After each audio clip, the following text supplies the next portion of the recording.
১৬ই মার্চ ২০২২ সালে রাজস্থানের আলোয়ার জেলার তাতারপুর নামক এলাকার পাশ দিয়ে যাওয়া কিছু মানুষের নজরে পড়ে ইন্দ্রা বসতির কাছে একটি প্লাস্টিকের বস্তা।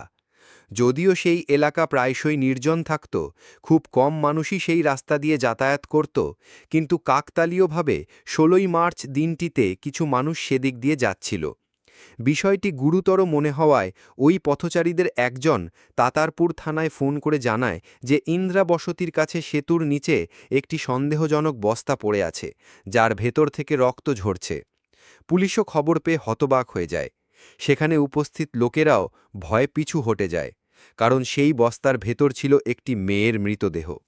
যদিও দেহটি তখনও খুব বেশি পচে যায়নি, মুখ এখনও চিনে নেওয়ার মতো অবস্থায় ছিল।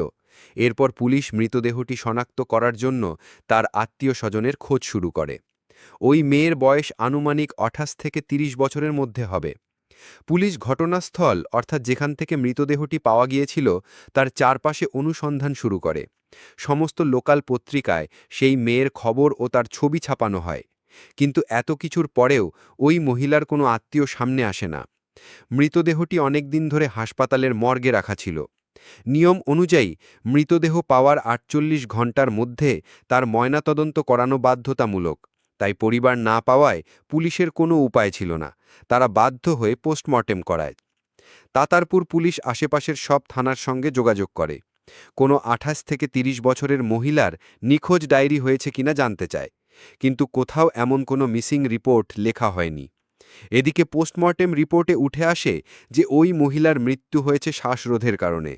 তার গলায় চেপে ধরার চিহ্ন ছিল এবং সে যখন দমবন্ধ হওয়ার চেষ্টা করছিল তখন সে প্রতিরোধ করেছিল, যার ফলে শরীরে কিছু আঘাতের চিহ্ন ছিল। এসব দেখে নিশ্চিত হয় যে এটি একটি খুনের ঘটনা। যদিও পুলিশের একাধিক টিম তদন্তে নিযুক্ত ছিল, কিন্তু আশেপাশের এলাকায় কেউ ওই মেয়েকে চিনত না। তখন পুলিশের সন্দেহ হয় যে হয়তো ওই মেয়েটিকে অন্য কোথাও খুন করে এখানে এসে ফেলে দেওয়া হয়েছে। পুলিশের ধারণা ছিল যদি খুনি বাইরের কেউ হয় তাহলে তারা আশেপাশের কোনো হোটেল, লজ, ধাবা বা রেস্টুরেন্টে থাকতে বা খেতে এসেছে। তাই পুলিশ প্রথমে এইসব স্থানে খোঁজখবর শুরু করে, কিন্তু তেমন কিছু পাওয়া যায় না। এরপর পুলিশ ভাবে যদি তারা অন্য শহর থেকে এসে থাকে তাহলে নিশ্চয়ই গাড়িতে এসেছিল। তখন পুলিশ সেই এলাকার লোকজনকে জিজ্ঞাসা করে কেউ কোনো সন্দেহজনক গাড়ি দেখেছে কিনা। এক হোটেলে পৌঁছে পুলিশ জানতে পারে ১৪ই মার্চ সন্ধ্যায় সাদা রঙের একটি গাড়ি বারবার সেই রাস্তা দিয়ে ঘুরছিল, যেটি হোটেলের কর্মীদের সন্দেহজনক মনে হয়। হোটেলের নিরাপত্তারক্ষী জানায় গাড়িটি কয়েক মিনিটের মধ্যে ৩ থেকে ৪ বার হোটেলের সামনে দিয়ে যায়, তাই তার নজরে পড়ে। কিন্তু গাড়ির নম্বর সে মনে করতে পারে না, শুধু বলে যে নম্বরটি DL দিয়ে শুরু হয়েছিল, অর্থাৎ গাড়িটি দিল্লির। রং ছিল সাদা, তবে কোম্পানি বা মডেল সে জানত না। তখন পুলিশ সেই DL নম্বর দিয়ে শুরু হওয়া গাড়িকে তদন্তের মূল সূত্র ধরে। হোটেলের সিসিটিভি ফুটেজ চেক করা হয়, কিন্তু ক্যামেরা দূরে থাকায় গাড়ির নম্বর স্পষ্ট দেখা যায় না। এরপর রাজস্থান পুলিশ দিল্লি পুলিশের সঙ্গে মিলে প্রিয়াঙ্কার টিউশন পড়ানোর বাড়িগুলোতে গিয়ে জিজ্ঞাসাবাদ শুরু করে এবং প্রত্যেকের বক্তব্য রেকর্ড করে। এইভাবে একের পর এক জিজ্ঞাসাবাদ করতে করতে পুলিশ এমন একটি বাড়িতে পৌঁছায় যেখানে একমাত্র একজন মহিলা ছিলেন। তার স্বামী কাজে গিয়েছিলেন এবং বাচ্চারাও স্কুলে ছিল। পুলিশ প্রথমেই ওই মহিলার নাম জিজ্ঞাসা করে। মহিলা বলেন তার নাম সুনয়না গুপ্তা। এই নাম শুনে পুলিশ সদস্যদের চোখ চকচক করে ওঠে, কারণ এটাই সেই মহিলা যার গাড়িটি রাজস্থানের তাতারপুর এলাকায় দেখা গিয়েছিল এবং সেই গাড়ির রেজিস্ট্রেশন ঠিকানাও এই বাড়ির সঙ্গে মিলে যায়। পুলিশ সঙ্গে সঙ্গেই বুঝে যায় এই মহিলার সঙ্গে প্রিয়াঙ্কার খুনের কিছু না কিছু সম্পর্ক অবশ্যই আছে।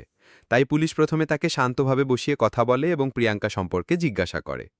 সুনয়না পুলিশকে জানান যে প্রিয়াঙ্কা খাত্রী গত ৭ বছর ধরে তাদের বাড়িতে এসে তার বাচ্চাদের টিউশন পড়াতেন, কিন্তু ১৪ই মার্চ থেকে সে আর আসা বন্ধ করে দিয়েছিল। আর যখন তারা প্রিয়াঙ্কার পরিবারের সঙ্গে যোগাযোগ করে তখন জানতে পারে প্রিয়াঙ্কা হঠাৎই নিখোঁজ হয়ে গিয়েছেন। পুলিশ সুনয়নার কাছে জানতে চায়, আপনার স্বামী কোথায়? আপনি ওনাকে ডেকে আনুন, আমাদের ওনাকেও কিছু জিজ্ঞাসাবাদ করতে হবে। সুনয়না তখন তার স্বামী কপিল গুপ্তাকে ফোন করে বাড়িতে ডাকে।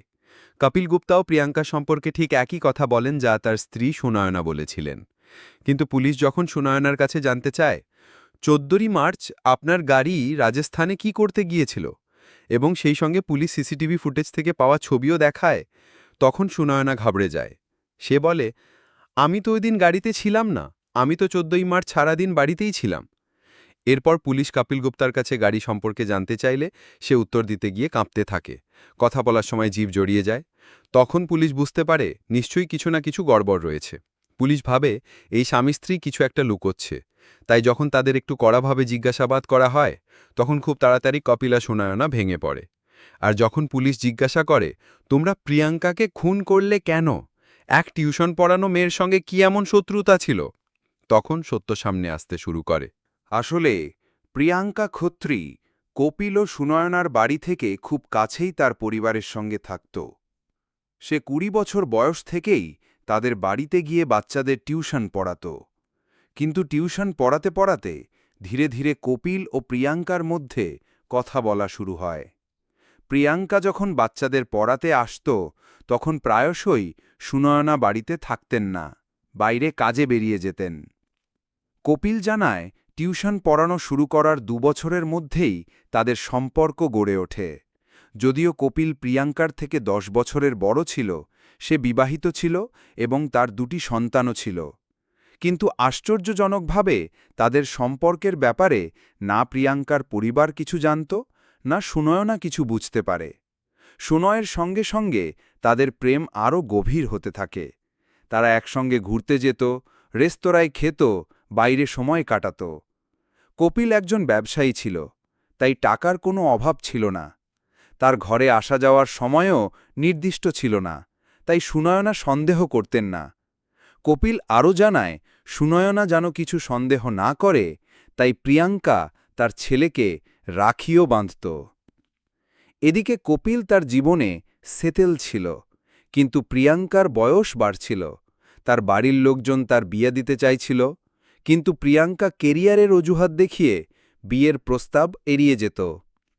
তার বাবা পঙ্কজ দুবার জোর করে তার বাগদান বা আশীর্বাদও করিয়ে দেন, কিন্তু প্রিয়াঙ্কা সেই ছেলেদের সঙ্গে কপিলের কথা বলিয়ে দিত। আর তখন ছেলেরা বুঝে যেত যে প্রিয়াঙ্কার অন্য কারো সঙ্গে সম্পর্ক রয়েছে, ফলে বাগদান ভেঙে যেত। এমনকি একবার প্রিয়াঙ্কা জোর করে বিয়ে না করতে হয় বলে বিষও খেয়েছিল। কারণ সে তখন কপিলের প্রেমে একেবারে পাগল হয়ে গিয়েছিল। জিজ্ঞাসাবাদের সময় কপিল জানায়, এই ৭ বছরে সে প্রিয়াঙ্কার পেছনে প্রায় ৪০ লাখ টাকা খরচ করেছে। কারণ প্রিয়াঙ্কা খুব সাজগোজ করতে ভালোবাসত, সুন্দর দেখানোর জন্য দামি ওষুধ, ইঞ্জেকশন ব্যবহার করত, যেগুলোর খরচও কপিলই দিত। কিন্তু এখন প্রিয়াঙ্কা কপিলকে বিয়ের জন্য চাপ দিতে শুরু করে। যদিও সে জানত কপিল বিবাহিত, তবু সে বিয়ের জন্য জেদ করতে থাকে। কপিল তাকে এড়াতে থাকলেও প্রিয়াঙ্কা বুঝতে পারে কপিল সুনয়না বেঁচে থাকতে কখনোই তাকে বিয়ে করবে না। তখন প্রিয়াঙ্কা এক চরম সিদ্ধান্ত নেয়। সে বলে, যতক্ষণ তোমার স্ত্রী বেঁচে আছে, তুমি আমাকে বিয়ে করবে না, কিন্তু যদি আমরা দুজনে মিলে সুনয়নাকে সরিয়ে দিই, তাহলে আমরা আরামে বিয়ে করতে পারব। এই কথা শুনে কপিল চমকে ওঠে। সে বলে, তুমি এটা কি বলছো?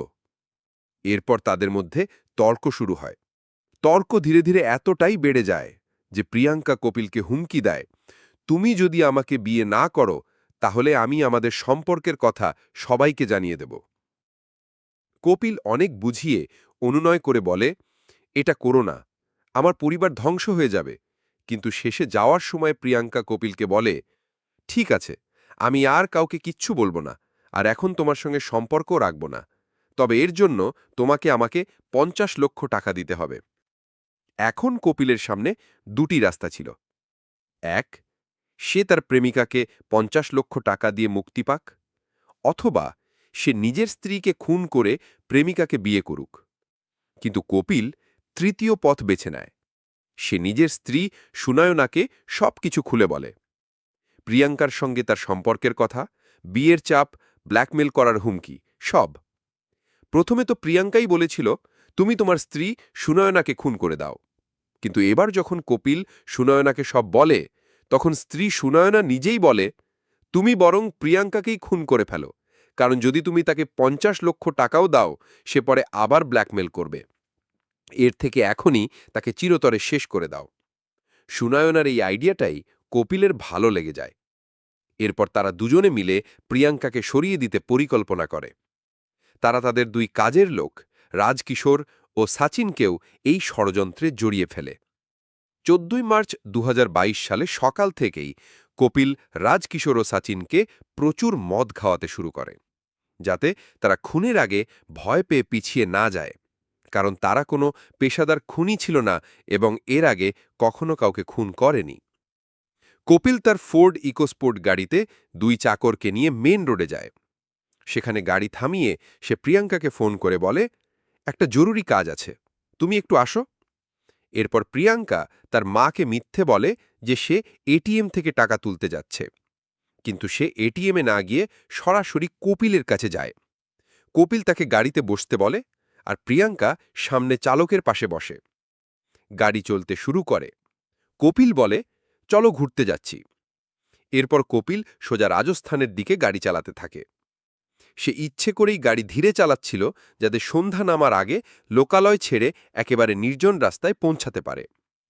রাস্তায় লোকজন কমে গেলে কপিল গাড়িতে ভজন বা ধার্মিক গান বাজাতে শুরু করে আর আওয়াজ এত জোরে করে দেয় যেন প্রিয়াঙ্কা যদি চিৎকারও করে তা বাইরে কেউ না শুনতে পায়। এরপর কপিল ইশারা করলে পেছনের সিটে বসা 2 চাকর প্রিয়াঙ্কার ওপর ঝাঁপিয়ে পড়ে। প্রিয়াঙ্কা চিৎকার করে, প্রতিরোধ করে, কিন্তু রাজকিশোর ও সাচিন তার গলা টিপে ধরে। কিছুক্ষণেই প্রিয়াঙ্কা নিস্তেজ হয়ে যায়, সে মারা যায়। আসলে তারা আগের থেকেই পরিকল্পনা করে এসেছিল। গাড়ির ভেতরেই তারা প্রিয়াঙ্কাকে একটি প্লাস্টিকের বস্তায় ভরে ফেলে। এরপর তারা এমন একটি নির্জন জায়গা খুঁজতে থাকে যেখানে কাউকে না দেখে দেহটি ফেলে দিতে পারে। এভাবে খুঁজতে খুঁজতে তারা একটি পুল বা ছোট ব্রিজের নিচে যায়। জায়গাটা পুরোপুরি ফাঁকা ছিল। 3 জন মিলে প্রিয়াঙ্কার বস্তাবন্দি দেহটি পুলের নিচে ফেলে দেয়। সকাল থেকে তারা না খেয়ে ছিল। এরপর তারা এক রেস্টুরেন্টে যায়, খাবার খায়।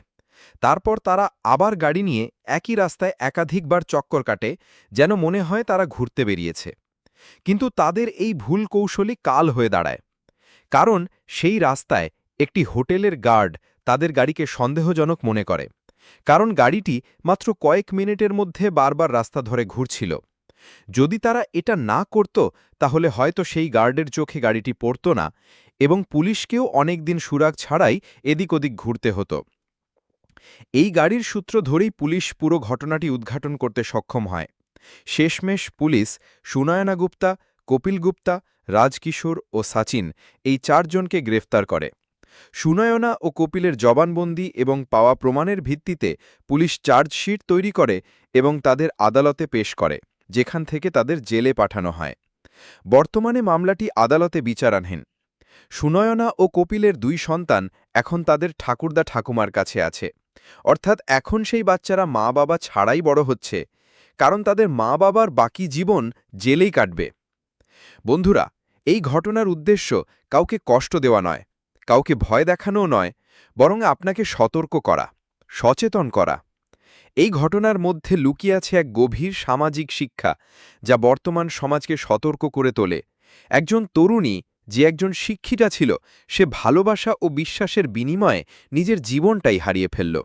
সম্পর্কের নাম করে এক বিবাহিত পুরুষের সঙ্গে দীর্ঘদিনের সম্পর্ক গড়ে তুললেও শেষমেশ সেই সম্পর্কই তার মৃত্যুর কারণ হয়ে দাঁড়াল। ভরসা, আবেগ এবং ভালোবাসা, এই 3টে জিনিস যদি ভুল মানুষের ওপর নির্ভর করে গড়ে তোলা হয় তবে তা ধ্বংস ডেকে আনে। প্রেমে অন্ধ হয়ে কেউ যদি অন্যের সংসার ভাঙার চেষ্টা করে কিংবা কেউ নিজের ভুল ঢাকতে অপরাধের পথ বেছে নেয়, তবে তার ফলাফল কেবল একজনের নয়, একটি গোটা পরিবার, এমনকি নিরপরাধ শিশুর জীবনকেও ছিন্ন ভিন্ন করে দিতে পারে। এই ঘটনায় যেমন কাপিল ও সুনয়নার সন্তানের ভবিষ্যৎ অন্ধকারে তলিয়ে গেল। এই সমাজে প্রতিদিন হাজারো সম্পর্ক তৈরি হয়, ভাঙে, আবার গড়ে ওঠে। কিন্তু সম্পর্কের ভেতরে যদি থাকে মিথ্যে, প্রতারণা আর আত্মস্বার্থ, তবে তার পরিণাম হয় ভয়াবহ। এই ঘটনাটি চোখে আঙুল দিয়ে দেখিয়ে দিল, প্রেমের নামে প্রতারণা, হিংসা আর লোভ কেবল একজন মানুষের মৃত্যু ডেকে আনে না, সমাজকেও কাঁপিয়ে তোলে। সত্যিকারের ভালোবাসা কখনো কারো ক্ষতি চায় না, আর সম্পর্কের নামে যদি ব্ল্যাকমেল, হুমকি আর প্রতিশোধ চলে, তাহলে সেটা ভালোবাসা নয়, সেটা এক ধরনের অপরাধ। এই ঘটনার মাধ্যমে আমাদের সচেতন হতে হবে। ভুল সম্পর্ক, ভুল বিশ্বাস এবং অন্ধ আবেগ থেকে নিজেকে দূরে রাখা দরকার, কারণ জীবন অমূল্য এবং একবার ভুল করলে হয়তো আর ফেরার সুযোগ থাকে না। এই ঘটনার পর আপনার কি মতামত কমেন্ট বক্সে জানাতে ভুলবেন না। আর যদি আমাদের এই প্রচেষ্টা ভালো লেগে থাকে তাহলে ভিডিওটি লাইক ও শেয়ার করুন। এখনও যদি আমাদের চ্যানেল সাবস্ক্রাইব না করে থাকেন তাহলে দয়া করে সাবস্ক্রাইব করুন। ধন্যবাদ।